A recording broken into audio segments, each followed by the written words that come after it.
জয় গুরু। আজ ইষ্ট প্রসঙ্গে পরম পূজ্যপাদ শ্রী শ্রী আচার্যদেবের এই অমৃতময় কথাগুলি জেনে নেব। তিনি বলেছেন, আমাদের গোটা জীবনের যাবতীয় কর্ম হয়তো আমাদের প্রয়োজন, নয়তো আমাদের চাহিদা পূরণের পিছনেই ব্যয়িত হয়ে যায়। একবার ভেবে দেখুন তো, আমরা যদি চাহিদার পিছনে না ছুটে শুধু প্রয়োজন পূরণ করা শুরু করি, তবে চাহিদার আগ্রাসন থেকে জীবনে আপনি মুক্ত হয়ে উঠবেন। আর যদি জীবনকে নিয়ে শুধু চাহিদার পিছনে ছুটি, তবে সকলের জীবনের অবস্থা কি হয়ে ওঠে ভাবা যায়। কারণটা হলো, চাহিদা যখন যেমন খুশি ডানা মেলে উড়তে পারে। আজ এটা চাই তো কাল আবার অন্যটা।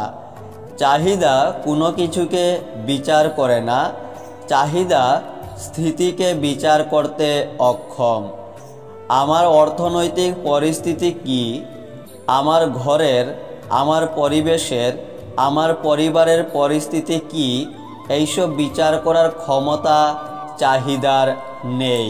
চাহিদা যখন অন্ধ হয়ে বাস্তব পরিস্থিতিকে ছাপিয়ে বড় হয়ে ওঠে, তখন মন দুঃখী হয়ে ওঠে। তাই সেগুলোকে অর্থাৎ চাহিদাগুলোকে আমরা কি করতে পারি? যেমন পুরুষ মানুষের চুল কাটা হয়, এমনি করে চাহিদাকেও একটু করে করে প্রয়োজনীয়তার আধারে আকার দিতে পারি। এইভাবেই চাহিদাকে পরিস্থিতির অন্তর্গত করে রাখতে হয়, তবেই আমাদের মন সুখে থাকবে। ঠাকুর এই জন্যই বলেছেন, সব অবস্থায় রাজি থাকো, দুঃখ তোমার কি করবে। সব অবস্থায় রাজি থাকতে হবে মানে কি? রাজি করতে হবে চাহিদাগুলোকে। ধরা যাক, আমি নুন ভাত খাই, আমার উপার্জন খুব কম, আমি ভাড়া বাড়িতে থাকি, আর আমি দেখছি আমার কোনো আত্মীয় ভালো বাড়িতে আছে, ভালো ভালো খাচ্ছে, ঘুরে বেড়াচ্ছে। এই অবস্থায় দুটো বিষয় হতে পারে। এক হলো প্রেরণা যে ও কি এমন ভালো কাজ করেছে।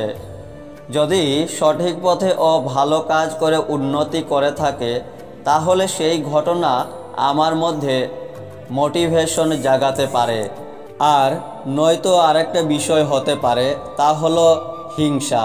ও কি করে করলো, কিভাবে পারলো, এই রকম চিন্তা।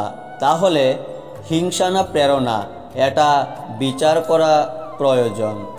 2 জানুয়ারি 2024 ইংরাজিতে আচার্যদেব এই অমৃতময় কথাগুলি বলেছিলেন। জয় গুরু।